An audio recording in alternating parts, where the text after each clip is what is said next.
I try to come to Sweden at least once a year, but usually in the summertime. I spend a month in Malmö, but it's also wonderful to be here in March. Yes, is anyone here from Malmö? Yay! Skåne is in my heart. So anyways, but even though Stockholm is not Malmö, I'm very happy to be here and to talk to you guys about what big data doesn't tell you. Before I begin, if you have any questions or if anything stands out, this is my Twitter handle and my Instagram handle, and we can make sure, as Carl said, let's keep Webbdagarna on the trend. Let's make sure it's trending on Twitter. So today I want to talk to you about the kind of tools that we are choosing to use that are now available to us that we haven't had access to before because we have now massive amounts of data. And one of the ways I think about this is, is anyone a fan of Blue Planet here? Has anyone been watching this scene? Yes. So you all know who this is, right? Who is this? The Tusk fish, yes. So I am in love with this particular scenery from Blue Planet. It just became available in the US. And this is one of my favorite scenes because this is a tusk fish holding a clam, and she or he is trying to figure out the perfect angle in which to open the clam up on the rock. And this really was another example in this idea that humans are not the only ones to actively use and choose tools, and that animals in the animal kingdom also do it. And it really struck me because this tusk fish somehow chose the right object and the right tool to get the right job done. And oftentimes, I think we are like these tusk fish. We are trying to figure out what is the right tool to help us get the job done. And one of the biggest jobs that we're trying to figure out right now is the decisions around how do we use digital tools and how do we use them to help us to make radically better decisions. And the primary promise of digital, regardless of what industry you're in, you could be in supply chain or marketing, sales or communications functions, is the idea that digital will help us make better decisions, and better decisions leads to more money. And as I understand, most of you guys in this audience are from marketing and communication functions, and you guys are no beginners in digital transformation. You're quite advanced to the point where your interest in digital is really about the application of AI, artificial intelligence, and ML, machine learning. And for very good reasons, because AI and ML can do a lot. It can give us great recommendations. That's the driving force of Netflix, to looking at Spotify's amazing Discovery weekly list, to spam detection. Gmail can actually filter out 99% of spam, apparently, because of its ML tools. And then it can also help with data security, where you can shift through massive amounts of transactions to identify potential anomalies. And one of the most amazing stuff that's happening is always in the health field, where it can detect breast cancer years before it can be spotted with the human eye through a radiologist on an X-ray. And Google's new algorithm can also, this actually just got announced last month, it can predict heart disease. Its new AI tool can actually predict heart disease by looking at the back of your eye, which I find this to be so impressive that just by scanning it, you can look at data from, you can actually predict a person's age, blood pressure, predict the chances of getting heart disease by getting a person's age and blood pressure. And you can even tell whether they smoke or not just from looking at some scans. But it can't do everything. AI and ML struggles a lot with context. For example, a few years ago, Google's released a new machine learning algorithm that automatically tagged photos that describes the content. And the algorithm took all the data it already had from users, and it tagged the photos, and the AI trained itself and learned how to apply it. If you already can see one of the problems probably is that Jackie Alcine, Twitter user, said, hey, Google Photos, y'all fucked up. My friend's not a gorilla. Because he saw that his friend was tagged a gorilla. And Google's like, oh, this was a technical error. It was a computational error. And I would say, and many would say, no, this is not a computational error. This is an issue with not understanding, with a lack of human understanding, that you didn't have enough of a diverse data set. And the problem goes back to not just the data you're training the machine learning algorithm on, but it's also understanding who are the current users and where are you getting your data from. And we will see more problems like this. And it also extends back to when Nikon created a smart algorithm to detect blinking eyes, but then it automatically tagged all Asian faces as blinking.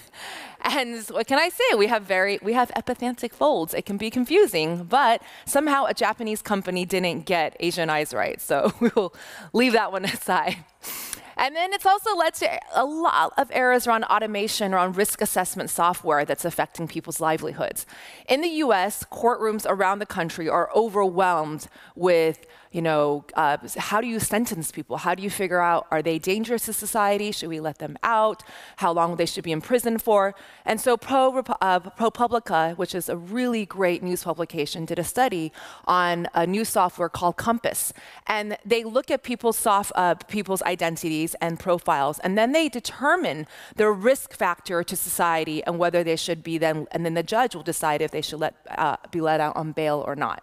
So if you look on your left-hand side, Vernon Prater has had 2 armed robberies, 1 attempted armed robbery, and a subsequent offense of 1 grand theft. And he's labeled as low risk, 3. And then you have the person on your right, Brescia Borden. Her prior offense was 4 juvenile misdemeanors. Her subsequent offense was none, and her prior one was only just taking a bicycle off of someone's lawn. And her risk profile is high risk, 8. So there are thousands of cases like this in the USA happening right now where courtrooms are implementing software like this by well-meaning people and with the hope, right? This is what Carl's like, hope is not a solution. Well, there's a lot of hope right now in courtrooms that if they can implement algorithmic-driven decision-making software, that it can help alleviate and reform the criminal justice system.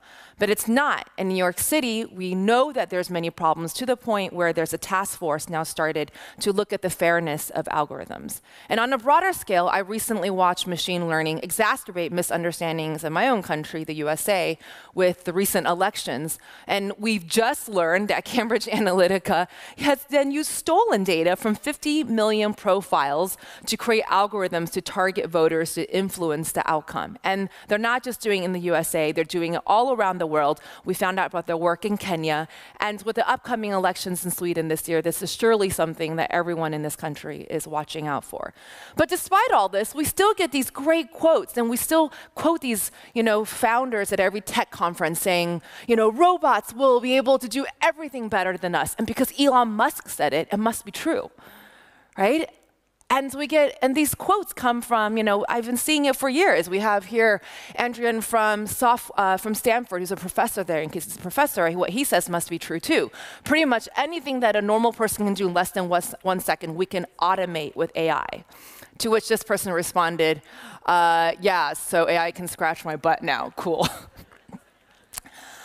So Andrew is right. Sometimes AI can do things much better, like some of the instances I cited before, especially with looking at massive amounts of data in a very specific use case. It can it can process millions of data points, and machines don't get tired. But it also can get some things terribly, terribly wrong.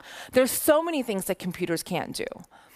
So I want to show you this shocking number right now, is that the majority of big data projects, 74%, are still not profitable. And that includes AI and ML projects.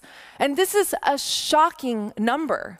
And I'm interested in these kind of statistics because I'm a tech ethnographer. What this means is that as an ethnographer, I watch what people do in the world, and I watch in particular what people do with technology. And my work crosses 3 fields around data, design, and marketing. And having worked at Fortune 100 companies, to startups, and to large tech companies, to traditional brick and mortar stores, I've heard time and time again from executives, I have made a big data investment. We are now going into MI, we're going into ML, or we're just trying to figure out how to redesign our entire back-end data collection system.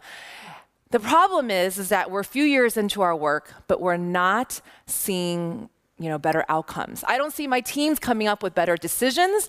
Certainly, we're not moving ideas faster through the funnel, and we're definitely not growing any faster than I think we should be after all of this money that we've spent. Why is that? And they don't say it to me publicly, they say it to me quietly after conferences. When I'm at these data science, events and I speak at them, they go, look, we actually are experiencing what you're experiencing, but we can't actually say it out loud. And I think this is really frustrating for anyone who's in the field, because the idea is like, we have the technology now. Why isn't it getting any easier? Why is digital transformation so hard? And I think partly this is because investing in big data is easy, but using it is hard. And you can replace big data with whatever digital thing that you have just invested in, or whatever contract you've just signed, or whatever innovation project you're doing. And part of it, and for the rest of my talk, I'm going to use the word big data as a catch-all for machine learning and AI, because I know it sounds much sexier to talk about AI and ML, but I think it's sexier, even sexier, to get to the root of what we're talking about, which is the data that feeds all of the AI and ML initiatives that make it possible. We can't do anything without the actual data sets in themselves. And what I see in everyone's big data implementations is that they're focusing on the technology. There's this obsession with the technology and getting the right technical tools, getting the right technical vendors, and making sure that we can have the right contracts so we can have the best dashboard in the world to tell us immediately what our customers are doing. And what I find that it's not discussed enough in terms of what's the strategy to help us identify growth opportunities when the ideas are fresh. And we're definitely not talking enough about a practice that's going to enable you to scale your strategy, especially a practice that's cross-functional. And most companies focus on the tech, thinking this is the magical solution. In reality, you need to have all three of these things in balance. And that's the work that we do at Set and Compass. We help companies succeed at digital transformation by unlocking the human insights in big data. And we've experienced and coached so many companies through the digital transformation that I want to take the time today to share with you some of the stories and insights we've learned along the way. Now, one of the things I've been wondering is, why are we treating this digital transformation thing as something so new? Why are we treating our efforts into AI and ML as something that hasn't really happened before, as if we have no parallels? And we've been through this before, and we have a lot to learn from. In the late 1990s, Kodak had this insight about this big new unknown innovation. Digital photography was finally going to be a real thing. And so they said, we're going to embrace it. They went on to prototype one of their first digital cameras, and they patented this one in 1991. And then the company filed for bankruptcy in 2012. That's it. So what happened? So the Kodak story that is often told in the business world is a classic case of corporate innovation inertia. And we all know this story. I don't need to go through it, but essentially it's like we tell the story to remind ourselves, this is what happens when you don't invest in innovation and when you don't embrace the digital turn. And it's taught as a lesson for leaders, don't underinvest in digital because then you might screw it up like Kodak. But I would argue that the way we've been telling the story is totally wrong, because I have a very different take on it. Because Kodak did invest in innovation. They invested a lot in it. Steven Sasson is an engineer at Kodak, and he built the first digital camera back in 1975. And digital was no mystery to Kodak, neither was innovation. They had invested plenty in it. But this is where digital wound up. Does anyone remember this? Yeah, some people. Well, I am old enough to remember it. I saw it at Target in the USA, and I remember, this is interesting, like more photos that can be printed out of a kiosk. This is what the decision makers did with the digital camera. They were like, why don't we optimize what we're already doing, and we'll just put it into the interface of kiosks in brick and mortar stores? So they told their engineers, to ask a very company-centric question, which is, how do we use digital to increase the efficiency of our existing product in brick and mortar stores?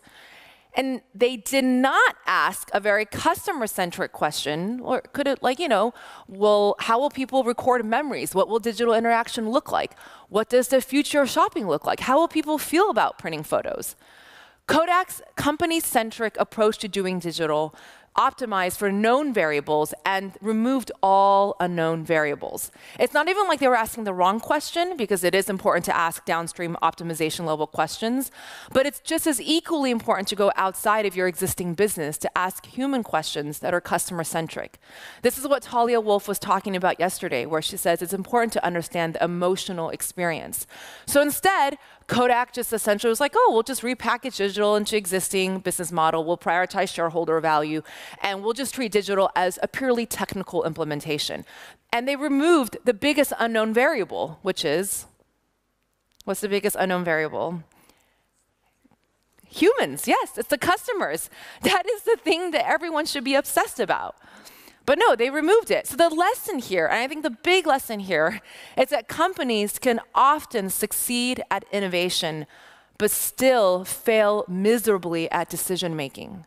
Kodak succeeded in finding the digital innovation, but they couldn't make the right decision around it. And to me, this is very scary. This is a scarier story than like, don't underinvest in digital. Because what this means is that you could be doing the right thing.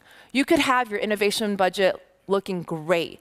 You could have the right growth consultants. You could have growth teams. You could be like, we have a growth task force. We have all of this, and we're going to do great. But actually, you could be making the wrong decisions.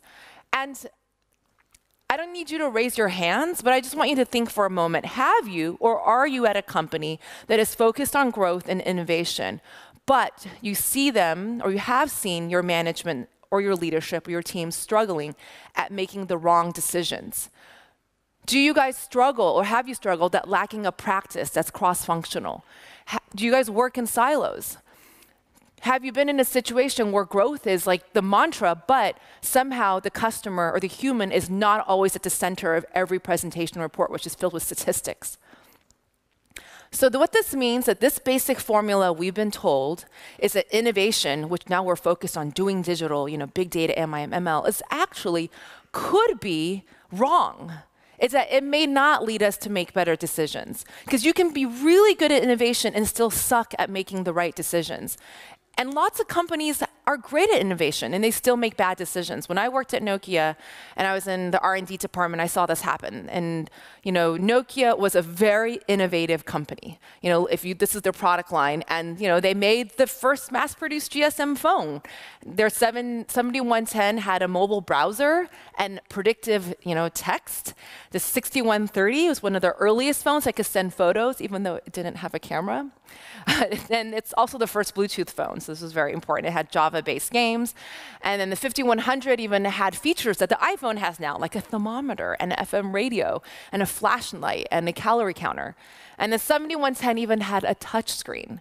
And so this was their amazing set. And so when I was there, I had an amazing, I think, a set of insights based off of my qualitative work. And I've given a whole talk about this, and you can find this on TED. So I'm not going to go through the details, but I'm going to give you the summary of it, which is that I had discovered something big and unknown, and I told Nokia about it. And I said, look, Nokia, you're going to go out of business soon, I predict, because based off of my research, people in emerging markets in China, India, Mexico are not going to want to buy your phones anymore. They're going to want to buy smartphones. And they said, you're crazy. This is 2009, and iPhone had just come out, and you have CEOs like Steve Ballmer from Microsoft getting on stage saying, oh, that iPhone, it's a fad. And so when I told Nokia this, they were like, no, we have millions of data points. Our marketing and our BI units, everyone is telling us we see nothing of what you're telling us, low-income people wanting smartphones. And I said, that makes sense. That's why I'm telling you that I have a set of qualitative data points. I need to talk to your actual, the people who have access to the quant data so we can scale my insights. But they said, no, we don't even want you talking to them because you're a sample size of 100 families for the last 10 years. It's too small to be taken seriously. And I told them, of course you wouldn't find this in your data set because you weren't predicting people would want to buy smartphones. So your surveys, all your net promoters, everything, all those surveys, no one's asking anyone about, do your customers want smartphones? And this is the point of ethnographic qualitative work. It's to help you see outside of your existing business model of what's going to come before it hits the market. So let's get ahead of it. And so they didn't know what to do with what I call thick data. Now, thick data, if you had never heard of it before, it's okay because it's a term that I made up to make qualitative ethnographic data sound just as sexy as big data. And this is the kind of data I was presenting to Nokia. And this kind of data is very important because it's the kind of data that your ethnographers gather. It's people who are called user researchers, design researchers, consumer insights, whatever it is. There's all these millions of names. But these are the people who know how to gather what I call thick data. And this is precious data from humans that cannot be quantified and reduced to a set of numbers. These are stories. These are emotions. And it's very important to have this kind of data because not everything is quantifiable. And it's the kind of data that I collected for Nokia. And it comes in the form of a very small sample size, but it comes with incredible, incredible depth of meaning. And what makes this so thick is the richness of the human experience in narrative form. And this is what helps us see what models might be missing. Thick data helps us ground our business questions in actual human questions.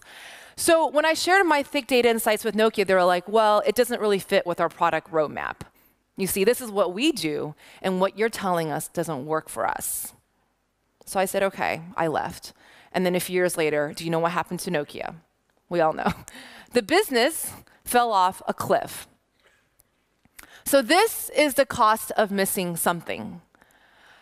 Nokia was so busy looking for the right data to fit their models that they never bothered asking the right questions. Not everything valuable is measurable.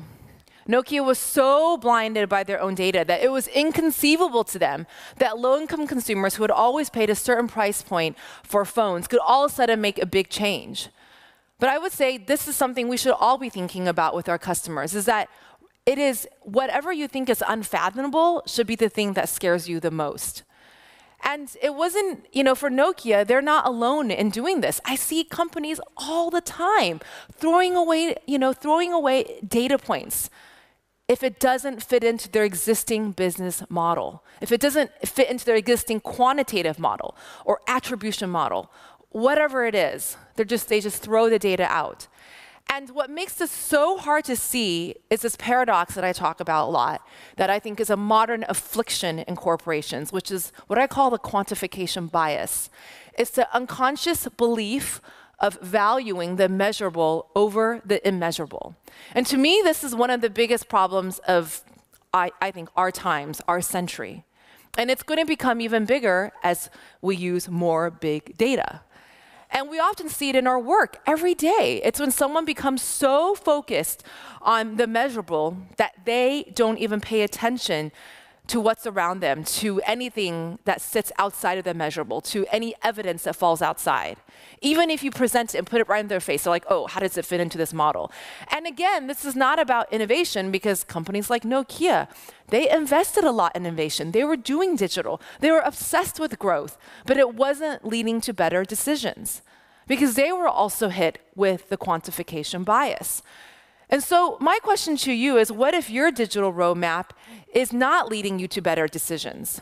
What if it's leading you astray? What if it's giving you this illusion that you have the right solution with the right tools, when in fact you could be going totally off course?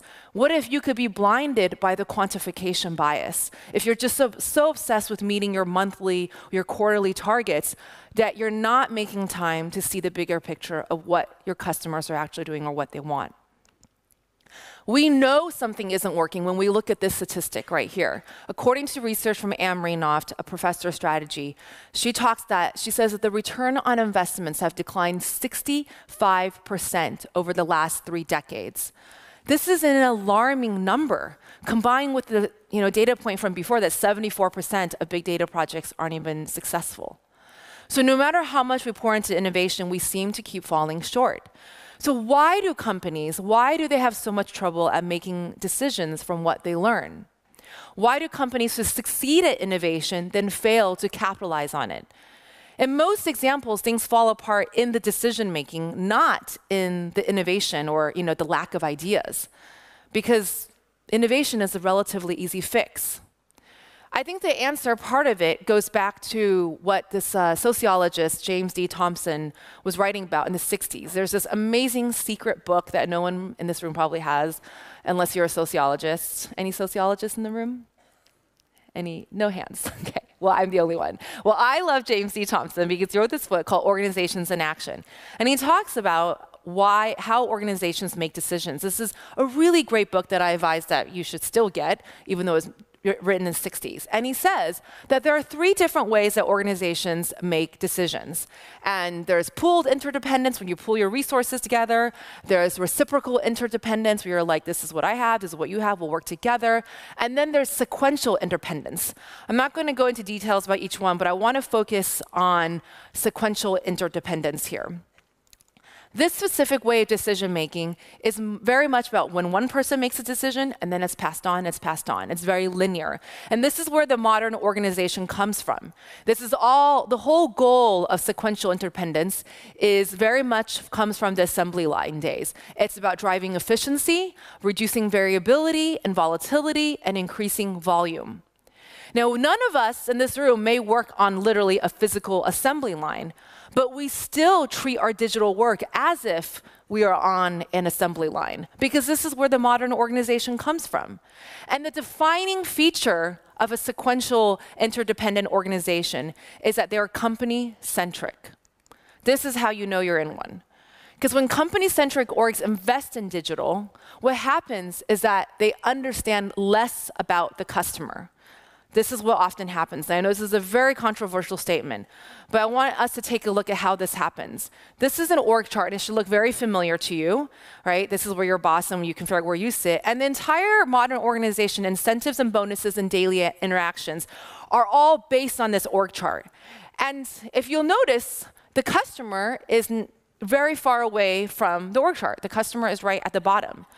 And what happens is that in these interactions, the people at the lowest, the researchers, the insights people who are close to the customers, right? They go doing the work of trying to understand customers, either through the dashboard or by going out and talking to people. And then they create reports, these junior people, and then they make PDFs and PowerPoint presentations, hundreds of pages, and they send it up. And it goes all the way up so that the managers on top can look at these reports and go, oh, I'm going to make some decisions. And what's interesting is that the people farthest away from the customer, who know the customer the least, are the ones who get to make decisions about what happens to the customer. So what do you think happens in a company like this when you add digital tools? If you add digital tools, it actually creates another layer of distance between the customer and the rest of the organization. This is what happens when you add digital tools when you're a company-centric organization. And those junior people who really aren't so junior, but junior in title, they're just making more fancier presentations. It's like Tableau now. Now we get to, make things that move around. And everyone can feel like a Hans Rosling for a moment. And they're still making presentations to their bosses. Things don't change. It's just about being a more data-driven worker. And this brings us to one of the biggest and hardest truths about big data, about using data in the big data era, which is that when company-centric orgs invest in customer data, they understand less about the customer. And there's no better case study to look at than Tesco, which was the poster child of big data. And then a few years later, they became the poster child of big data failure. I'm not going to go into the story, but the quick summary is just that they were like, oh, we have millions of data points. We'll just do customer loyalty pricing. And it turned out to be a total disaster. They posted a 6.4, in kroners, it'd be, I think the number is 73 billion kroner loss a year later, after they implemented their new fancy big data innovation. So the idea here is that you want to be a customer-centric org, not a company-centric org. When customer-centric orgs invest in digital, they understand more about the customer. Because what happens is that you're already organized with the customer in the center. You're often organized in really great cross-functional teams where you're working together and sharing data. No one is hoarding it. And that means you're building a true passion and you're learning about the customer every day, not just the people at the bottom, but also the executives. And you're working across all layers of the org. And it means you're building your entire culture and practice around understanding the customer's perspective. So that means when you add digital tools, this is what happens. You actually move closer to the customer. You are not moved farther away. And the great part is that then you get to learn the limits and affordances of your data set when you're in a customer-driven org. And this is exactly what Carl's Gillis was talking about yesterday, our great comedian closing keynote speaker, where he says, it's better to be a customer-driven org. You don't want to be a data-driven org. You should be customer-driven. And a really great example to look at as a case study is a Washington Post article about how Timberland, as a really great customer-driven organization, used data to get closer to the customer by using thick data. But I'm not going to go into details. You can just Google this and find the story. So the problem that I think we often have, and the reason why we're stuck in this loop of being company-centric and using digital in ways that don't always get us closer, is that we often conflate doing digital with being digital. And I'm going to explain what that means, is that doing digital, we often treat it like a checklist, right? It's like, we're going to have a digital strategy, and now we're going to outline how we're going to get from point A to point B. And doing digital is treated like a checklist, and it's like a bunch of things to be done, a bunch of software to be purchased, a bunch of technical people to be hired. And you've seen these PowerPoints from, if you're coming from digital marketing, or tons of pages on conversion and strategy.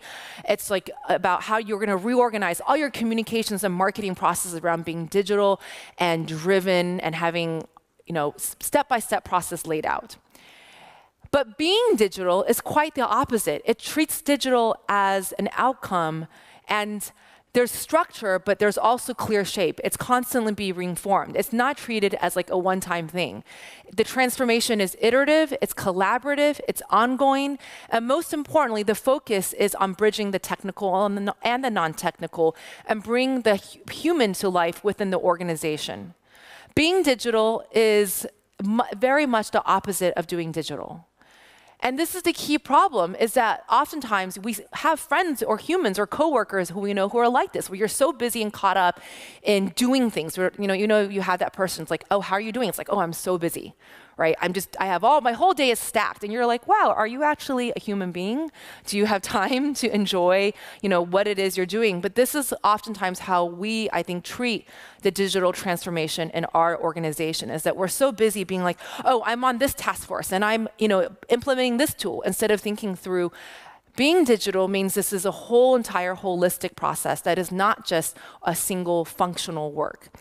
And so this is where I think we're moving, is that we have to move away from sequential decision making, which comes out of a doing digital era, and moving to being digital, which is decision making, which is much more networked.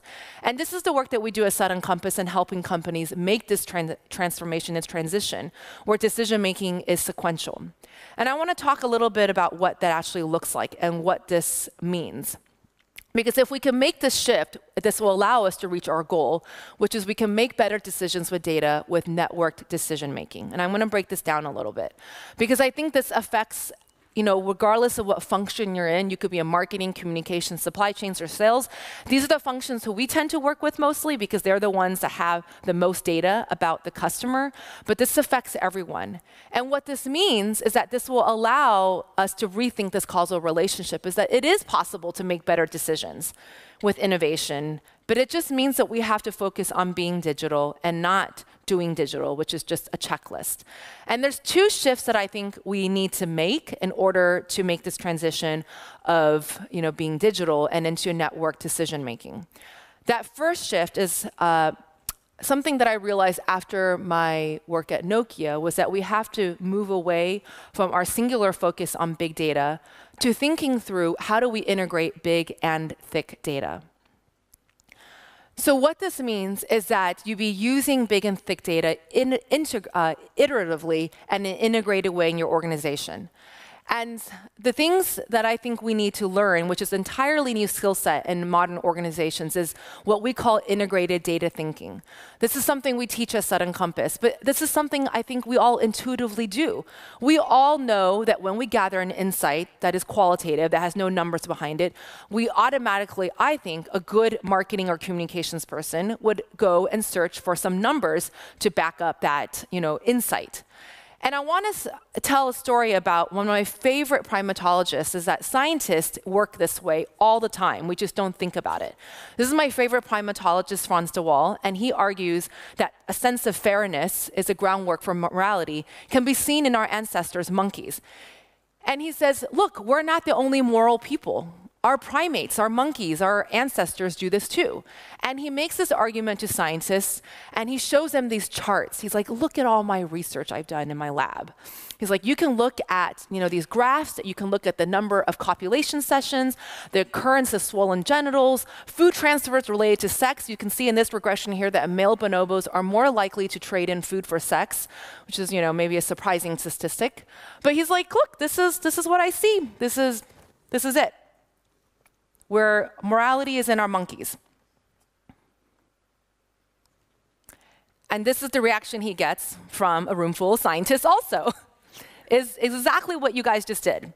And he says that scientists don't actually really understand and feel what he is showing them until he shows them this video.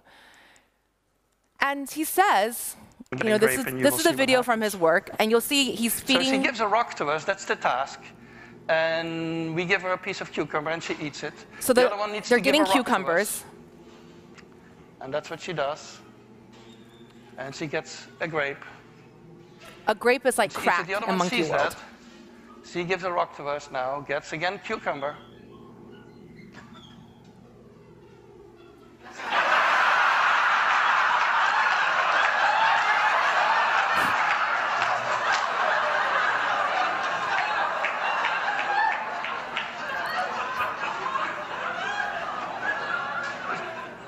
She tests the rock now against the wall. She needs to give it to us. And she gets cucumber again.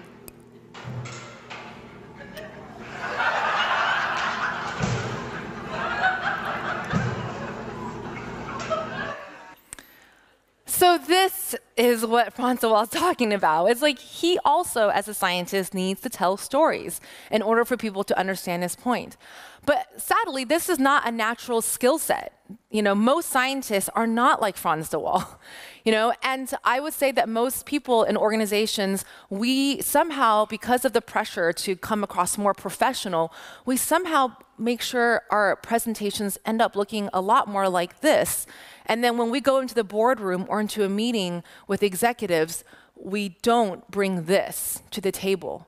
And I want us to question why that is. And why is it even a binary? Why should we even choose? We should be presenting this and stories like this alongside each other, the big and thick data. But I think we need to teach people how to do this because we're certainly not teaching this skill set in schools. And so this is a selected, you can just take quick pictures. I'm not going to go into this detail, but briefly, these are the things that big data and thick data can offer you side by side. It's not an either or.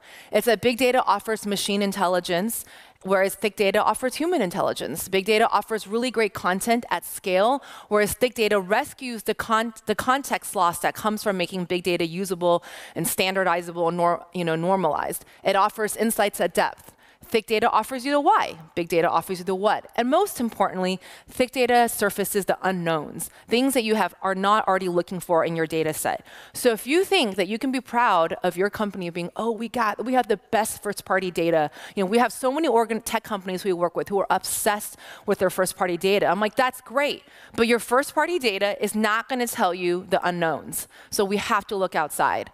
So the second shift that we need to make after a lot of the work we've done is, I think, to actually make the shift to being digital is that we have to move away from data models that are far from human models, and we have to start making data models that are close to the human model.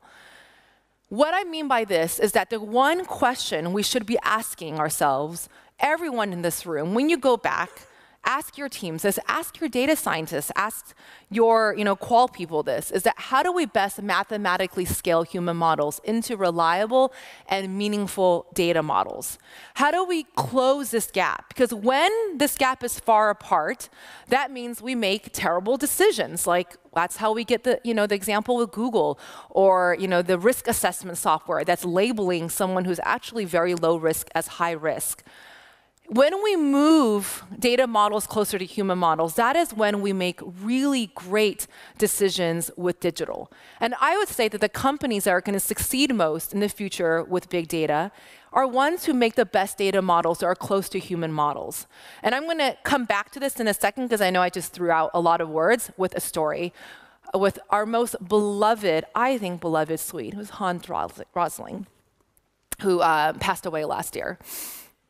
A few years ago, I was chatting with Hans, and I get really emotional when I think about this story. But he's my hero. And when I met him at a conference, we had some time together, and it was really an honor and a privilege to have a few hours with Hans. And he was telling me the story about his work in Liberia, and he was, this is him beaming with his business card. He's like, look, and he pulled this out, and he's like, I am an advisor on Ebola epidemiology to the Republic of Liberia, the Ministry of Health and Social Welfare. And he proceeded to tell me about the work that he's been doing on Ebola, because I was like, look, Hans, everyone thinks you're the statistician, but I don't think you're just only a big data person. And he's like, I'm not. I'm definitely not. And so he proceeded to tell me a story where he's like, look, I often get credited with solving Ebola. And he's like, that's not true. And there's dozens of stories about how, Hans stopped Ebola. And we were both talking about how we were really upset about that. And then we were both talking about this new narrative of like how big data is helping solve Ebola.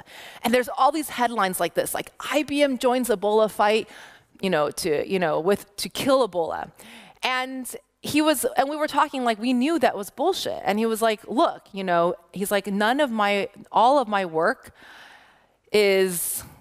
none of this is big data. It's big anthropology. I'm not interested in data. I'm interested in people and life. And he was like, clearly big data was not the solution to Ebola. It did not stop it. IBM came in, it did not do anything. It does a lot of other things, but it certainly didn't do a lot on the ground with people who are sitting in their headquarters, safe and protected away from people. And he said, you know who actually helped solve Ebola? You know who actually did it? He gives the credit to this guy here named Musaka Fala, and he calls him the Ebola hunter. Fala was in charge of a thing called contact tracing in the Liberian outbreak. And what that means is that it's the identification and diagnosis of anyone who may have come into contact with an infected person. And you maybe remember that part of the problem with Ebola outbreak was that people were afraid to go to the hospital for treatment. So they were staying at home. And Fala was the one who figured out why that was happening.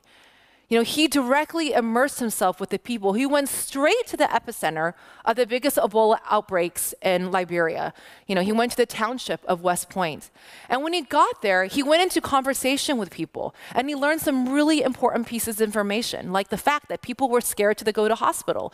And they thought that they would be quarantined and separated from their loved ones. And they didn't trust the system. And people, were receiving public health instructions, were not following them. And the way he found out, he was like, look, he showed up, with dried fish. And so he was able to get people to trust him. He showed up with water. And then people told him data point by data point of why they weren't going to the hospitals. And then they're like, okay, fine, we'll tell you who we were just in contact with. And then he was able to create a map. And these insights were key to containing the outbreak, because once he understood the emotional reasons for why people weren't going to the hospital, it unlocked all the data they needed. And so with his thick data learnings, Fala built a community participatory model for contact tracking and tracing. So where they leveraged local individuals from the community to track people who had come into contact with people with Ebola. And then that's when he collaborated with Rosling to use his thick data points as inputs for building a statistical model to track and actually predict the cases. Within several months, the number of cases rapidly decreased. It just dropped, as you can see here. And many of the Ebola treatment units built with Western aid, like this, remained empty. So big data didn't solve Ebola. Understanding and representing the perspectives of the people most affected by Ebola is what cracked Ebola.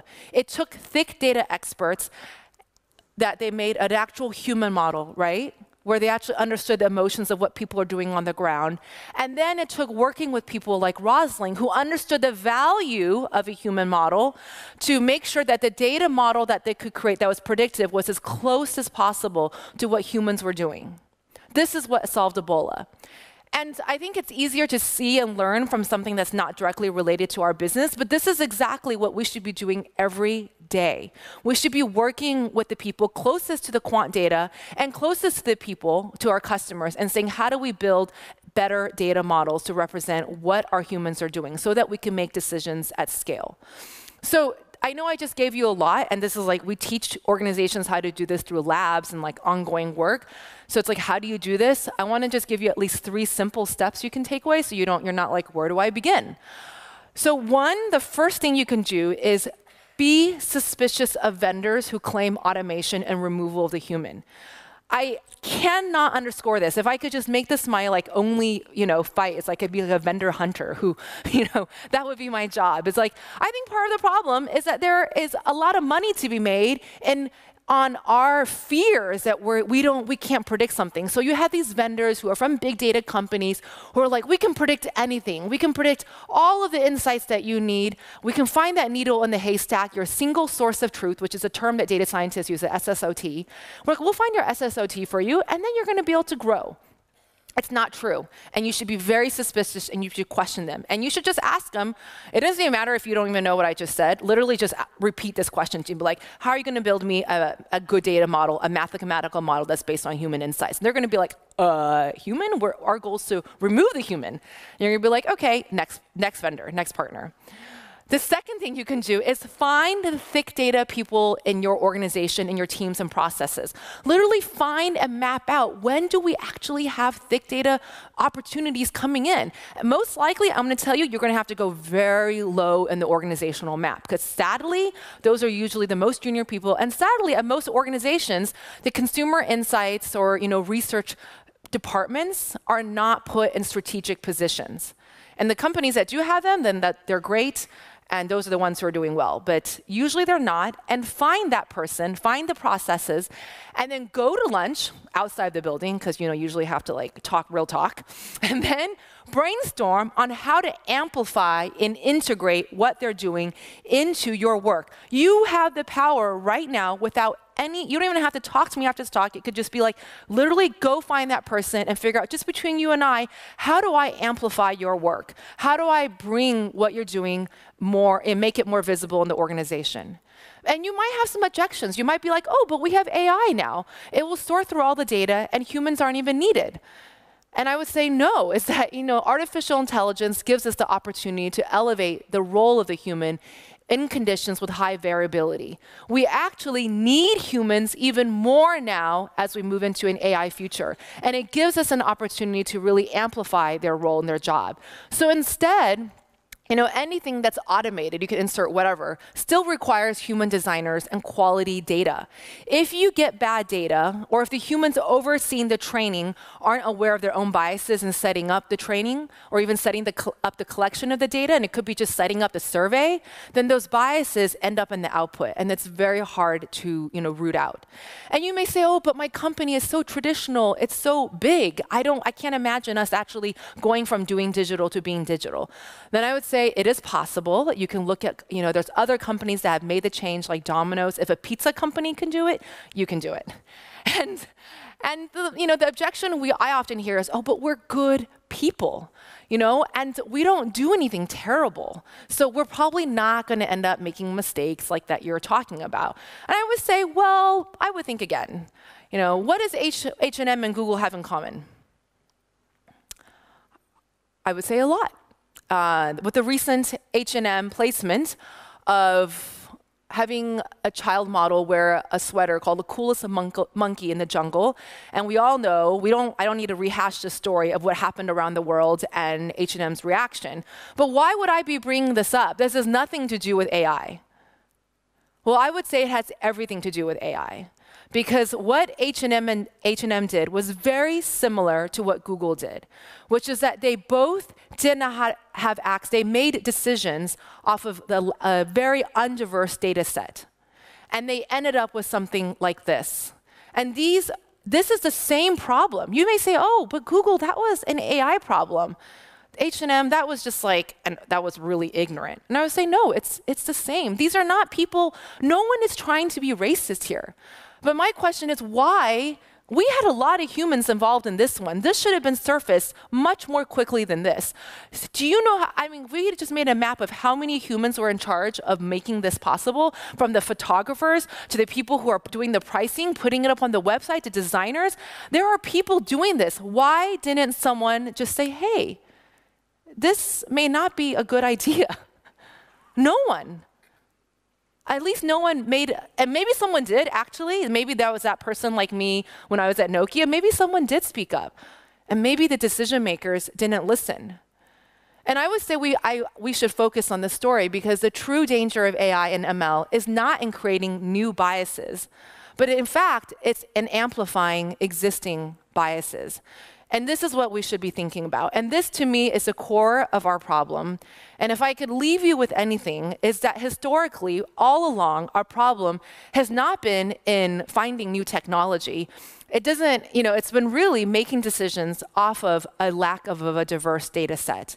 And this comes back to any kind of societal issues we've had along the way, from world wars to colonization, is that when we as humans create representations of the world that we see based on limited data sets, then our imaginations and our actions also become very limited and small.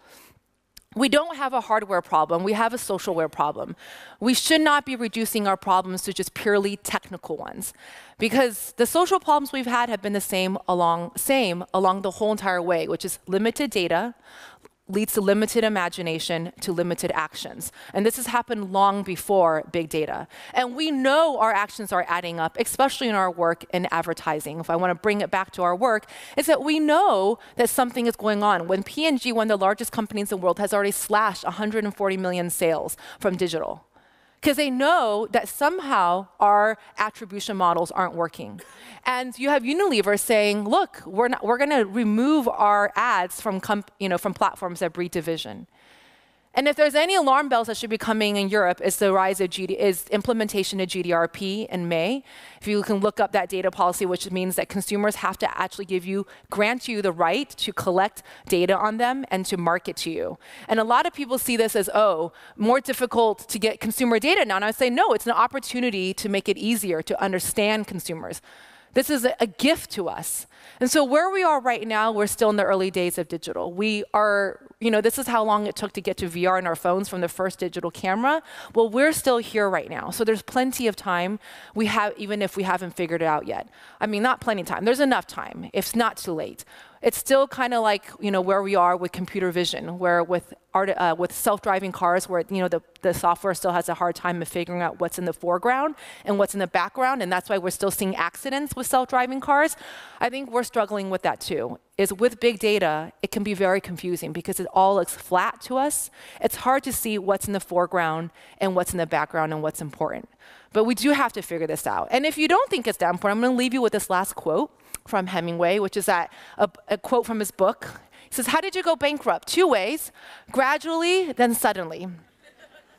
So thank you so much. This is my Twitter handle, my email, and my mailing list. I'll be hanging out afterwards.